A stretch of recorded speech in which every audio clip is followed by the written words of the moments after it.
Thank you for tuning in to the Life Lesson Lounge. Today's story is about the day she forgot.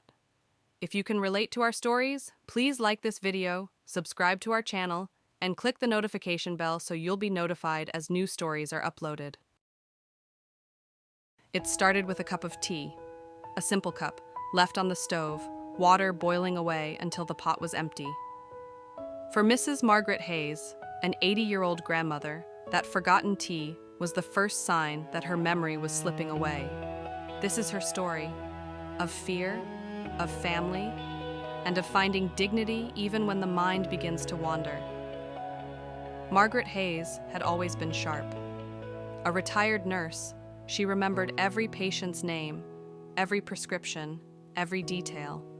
Her children used to joke that she had a memory like a steel trap. But lately little things had started to slip. She'd forget where she left her keys. She'd tell her daughter the same story twice in one phone call. And then came the day of the forgotten tea.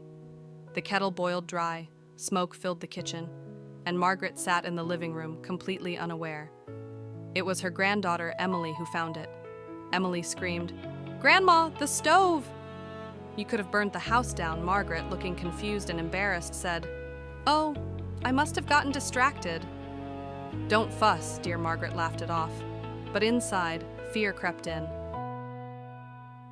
The small lapses grew larger. Margaret forgot the route to her church after attending the same congregation for 50 years. She called her son by her late husband's name. She once left the front door wide open all night. Each slip chipped away at her confidence. At night, she prayed quietly, "Lord, please don't let me lose myself. Please don't let me become a burden." Her children noticed too. At a family dinner, she forgot the recipe for her famous peach cobbler, the one she'd baked every Thanksgiving since they were small. Margaret's son said, "Mom, are you okay? You seem different lately." Margaret said, snapping at him, "I'm fine. I'm just tired. Stop treating me like a child." Her voice cracked, pride mixed with fear. For Margaret, forgetting wasn't just about memory, it was about identity. Who was she if she couldn't even trust her own mind? After months of hesitation, Margaret agreed to see a doctor. Emily drove her to the clinic. The waiting room felt heavy, filled with others holding the same unspoken fear. The doctor was gentle but direct. "Mrs. Hayes, the tests show signs of early dementia. It's not uncommon at your age. The good news is, with support and care, you can still live a full life." Margaret's heart sank. The word dementia echoed in her ears like a sentence. Margaret said quietly, "So I'm going to lose myself?" The doctor, looking at her and speaking directly, said, "Not necessarily. It doesn't happen overnight. What matters most is building a support system around you." On the drive home, Margaret stared out the window. Tears slid silently down her cheeks. Emily reached over and held her hand. No words were needed. That weekend, Margaret's children gathered at her house. There was tension in the air, fear of what the future might hold. Her son wanted to talk about assisted living. Her daughter insisted they could handle it as a family. Margaret sat in silence, feeling like the subject of a debate instead of part of it. Finally, Margaret spoke. "I know what's happening to me, but I am still here. Please, don't take my dignity away before I lose it myself."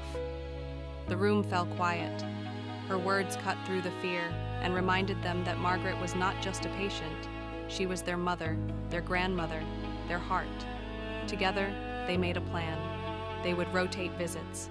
Emily would help with bills and appointments. Her daughter would stay overnight a few days a week. They would create reminders and routines, keeping Margaret involved every step of the way. For the first time since her diagnosis, Margaret felt a spark of hope. The months that followed were not without struggle. Margaret sometimes forgot names. She repeated stories. She once tried to drive to the grocery store and ended up in the wrong neighborhood. But instead of scolding, her family supported her. They labeled cupboards. They set up phone reminders. They listened with patience. Most importantly, they included her.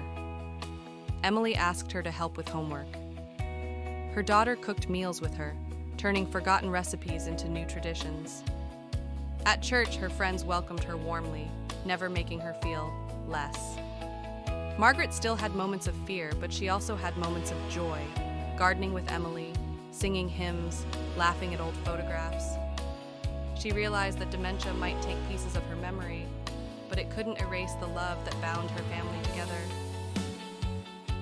For Margaret Hayes, the day she forgot her tea was the beginning of a new chapter, not the end. Dementia brought challenges, but it also revealed the strength of family, the power of patience, and the truth that dignity can be preserved through love. If you or someone you love is facing memory loss, remember this: you are not alone. Support is available. And even when the mind falters, the heart still remembers how to love and to be loved. Thank you for listening to this story. If it touched your heart, please like, share, and subscribe so we can continue to bring you stories of resilience and hope.